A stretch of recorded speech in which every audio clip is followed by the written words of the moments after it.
अस्सलामुअलैकुम, मैं आसिफ महमूद। नाज़रीन, हमारे यहाँ बहुत से लोग शौकिया तौर पर घरों में जंगली जानवर और परिंदे पालते हैं, जबकि चिड़ियाघरों में भी नायाब किस्म के जानवर और परिंदे रखे जाते हैं। लेकिन जब ये जानवर और परिंदे मर जाते हैं तो या तो इन्हें ज़मीन में दफन कर दिया जाता है या फिर इन्हें किसी कूड़े के ढेर पर फेंक देते हैं। लेकिन आज हम आपकी मुलाकात करवा रहे हैं एक ऐसे नौजवान से जिन्होंने इन जानवरों को दफन करने की बजाय, मिट्टी में दबाने की बजाय या कहीं फेंकने की बजाय इन जानवरों और परिंदों को हनूत किया है, स्टफ़ किया है। हमारे साथ जहांगीर खान मौजूद हैं, इनसे बात करते हैं। जहांगीर भाई, ये बताइएगा कि ये ख्याल कैसे आया आपको कि इनको जानवरों को और परिंदों को दफन करने के बजाय, फेंकने की बजाय इस तरह आप जो है वो स्टफ़ करेंगे? बेसिकली ये जो काम था ना, फ़न हनूत, ये मेरे दादा ने 1918 में स्टार्ट किया था। तो उन्होंने वक्त के हिसाब से है ना, फिर ताया को ये काम सिखाया। तो ताया ने फिर ये काम शौकिया तौर पे किया, क्योंकि वो वाइल्ड लाइफ में भी थे। तो उस हिसाब से उन्होंने ये काम वालिद साहब को सिखाया। एज अ बिज़नेस वालिद साहब ने 1965 में ये काम स्टार्ट किया और बाकायदा लाइसेंस होल्डर बने महकमे के। और अभी तक अल्हम्दुलिल्लाह हम भी उसी तर्ज पे चल रहे हैं। तो मुझे ये ख्याल ये इस टाइम है कि मैं बचपन से है ना देखता आ रहा था वालिद साहब को, बड़े भाई को ये काम करते हुए, और फैमिली एक ताल्लुक़ भी था ज़ू के साथ, वाइल्ड लाइफ के साथ, जंगली जानवरों के साथ। तो मैंने वालिद साहब को कह दिया था शौक़ के तौर पे कि जी मैंने ये फ़ील्ड अपनानी है। तो उन्होंने कहा क्यों? मैंने कहा जी ये इसलिए कि कोई भी जानवर या परिंदा मर जाए तो मैं नहीं चाहता वो ज़ाया हो। उसको हम स्टफ़ करके रखेंगे ताकि स्टडी पर्पस के लिए हो और लोगों को देखने के लिए हो, किसी की कोई यादगार हो, जैसे आप करते हैं तो मैं भी ये करूं। तो उन्होंने कहा जी आप उस हिसाब से अपने आप को देख के करें। तो मैंने उस हिसाब से फिर देखा, जो लोग यानी फेंक देते थे, मैं उन्हें कहता था जी आप फेंके ना, आप हमें दें, हम इसको बना के म्यूज़ियम में रखेंगे, ताकि आने वाले स्टूडेंट जो होते हैं, जो फील्ड में नहीं जा सकते, वो इसको अपने यूनिवर्सिटी, कॉलेज या स्कूल के म्यूज़ियम में देख सके। नहीं तो वाइल्ड लाइफ का जो म्यूज़ियम है इसमें आके देख सके और इनको ज़ाया होने से बचाएं। पहले तो हमारी सोच ये होनी चाहिए कि हमने अपने जानवरों को जंगल में बचाना है, हमने अपने जंगलात को बचाना है, अपनी वाइल्ड लाइफ को उधर बचाना है। लेकिन अगर कोई एक्सपायर हो गया तो हमने उसको हनूत करके उसको महफूज कर लेना है। लेकिन भाई, सबसे बड़ा जानवर जो अभी तक आपने हनूत किया हो वो कौन सा जानवर था और कब किया था? मैंने सबसे बड़ा एक ऊँट किया था, मुकम्मल तौर पे हेड के तौर पे ज़राफ़ किया था।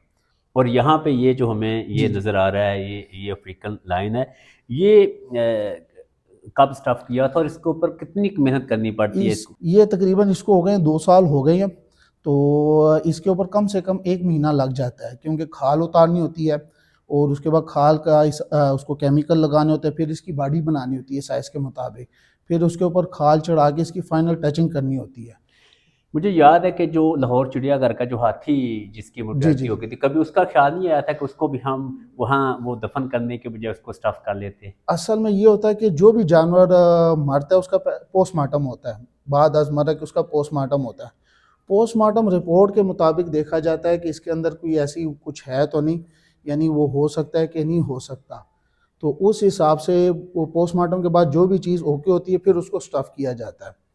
और ये जितने भी यानी सरकारी जल्लो हो गया या सफारी पार्क हो गया, चिड़ियाघर हो, तो बाद पोस्टमार्टम जो चीज़ बनने के लायक होती है वो स्टफ़ करके फिर म्यूज़ियम में रखी जाती है। यहाँ पे जब कोई विजिटर आते होंगे, इन्हें देखते हैं, तो वो बच्चे इनको देख के डरते नहीं है कि वो ये असली शेर यहाँ पे जो है वो? कुछ बच्चे होते हैं जो डर जाते हैं, बाज़ औक़ात कुछ बड़े भी डर जाते हैं, क्योंकि उनको ये नॉलेज में नहीं होता।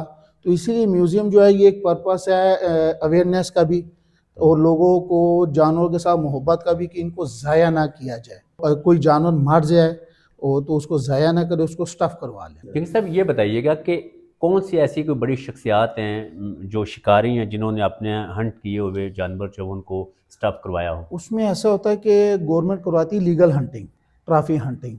तो जो लीगल हंटिंग करते हैं उनके लिए हम ये स्टफ़ भी करते हैं, क्योंकि हमारे पास जो भी आता है हम उससे पहले पूछते हैं कि जी ये आप लेके कहाँ से आए हैं। बहुत से ऐसे होते हैं जिनका प्राइवेट फार्म है, उनको कोई जानवर एक्सपायर हो जाता है तो वो उसको भी अपने लिए स्टफ़ करवा लेते हैं। परिंदे कौन कौन से जो है वो स्टफ़ किए हुए हैं आपने? परिंदे मैंने सबसे बड़ा शुतुरमुर्ग किया हुआ है, सबसे छोटा हैमिंग बर्ड किया है। हर स्पीशीज़ का परिंदा कर चुका हूँ अल्हम्दुलिल्लाह, क्योंकि बहुत सी यूनिवर्सिटीज़ के लिए किए हैं, वाइल्ड लाइफ के लिए किए हैं, और बहुत से प्राइवेट लोगों के लिए किए हैं, जिन्होंने प्राइवेट फार्म बनाए हुए हैं। और ज़्यादातर ये यूनिवर्सिटी कॉलेज ये इनके लिए ना जो एक्सपायर हो जाती थी लोग दे जाते थे, तो उनके लिए करके रखा है ताकि स्टडी पर्पज़ के लिए इस्तेमाल आए। ये जो वाइट टाइगर है, ये कहाँ से आपको मिला, और इसको जब आप स्टफ़ करते हैं तो जी जी कितने परसेंट इसका ये ओरिजिनल चीज़ें हैं, और कौन कौन सी जो है फिर इसमें मसनूई चीज़ें जो है वो हमें शामिल करना पड़ती ये हैं? जो भी चीज़ होती है ना वो बाद अज पोस्टमार्टम आती है, और ये बेसिकली भी तैयार नहीं हुई, फाइनल टचिंग हो रही है इसकी, ये भी फाइनल होना है। तो इसकी है ना खाल ओरिजिनल है, इसमें जो इसके दांत हैं वो ओरिजिनल हैं, बाकी इसकी ज़बान, आंखें, अंदर का जो गोश्त वगैरह वो एक्सपायर हो जाता है, वो हम डिस्पोज कर देते हैं। या आइज इसकी आर्टिफिशियल हैं, ये शीशे की तैयार की होती है इम्पोर्टेड, बाकी जो खाल है इसके नेल्स है ये इसके ओरिजिनल है सब ये कुछ। जो इसकी मूछें ये अभी तक, जी जी जी ये बिल्कुल नेचुरल हैं, ये इसकी नेचुरल मूंछें हैं इसकी, ये बाल सब कुछ इसके ओरिजिनल है, ये खाल सब कुछ ओरिजिनल है। ये इस हालत में जब आपने स्टफ़ किया है तो कितना अरसा ये इस तरह निकाल सकता है, और क्या इसका क्या ख्याल रखना पड़ता है? इसका ये होता है कि इसकी केयर टेकिंग करनी होती है। अगर इसको पैक करके कोई भी स्टफ़ चीज़ को आप रखेंगे ना वो कुछ अरसे में ख़राब हो जाएंगी, और इसकी सफाई करनी होती है, हर 6-7 महीने बाद इसकी डस्ट हटानी होती है, और 1 साल बाद इसको धूप लगानी होती है, और जिसके कीड़े मार स्प्रे कोई भी टाइफोन या कैंगटॉक्स करना होता है, क्योंकि इसकी भी देखभाल ज़रूरी होती है।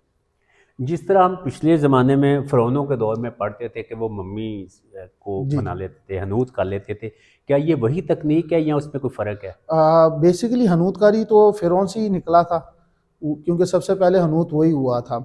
उसके बाद 1800 समथिंग में अंग्रेज़ों ने इसके ऊपर टेक्निक की, और उन्होंने स्किन उतार के इसको स्टार्ट किया, और बाकायदा फिर टैक्सीडर्मी का एक पूरा एक इजाद उन्होंने किया, और एज अ बिज़नेस उन्होंने कहा ये काम स्टार्ट किया जाए। यहाँ पे जो बहुत सारे स्टूडेंट्स हैं यहाँ विज़िटर आते हैं, कुछ शौक़ रखते हैं, क्या कभी कोई ऐसा ख़्याल आया है कि उन्हें भी हम ये ट्रेनिंग दें, उन्हें भी ये हुनर सिखाएँ?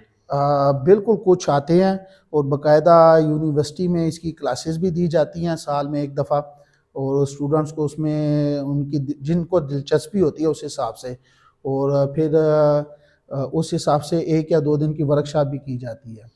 जगीर भाई, आखिरी सवाल ये कि ये इस म्यूज़ियम ये जो चीज़ें डिस्प्ले हैं, जी जी कौन कौन से इसमें हैं चीज़ें जो हनूत कर रखी हुई, उनकी थोड़ी तफसील भी जी बताइए जी हमें। बिल्कुल, बहुत से परिंदे ज़्यादातर हनूती हैं, जैसे ये टाइगर भी है, ये मगरमच्छ भी है, इसमें ये मैंड्रेन हो गई, कूंज हो गई, ये शुतुरमुर्ग का बच्चा हो गया, ब्लैक स्वान हो गई, फेजेंट हो गए, ये मुर्गे हो गए, और शुतुरमुर्ग हो गया।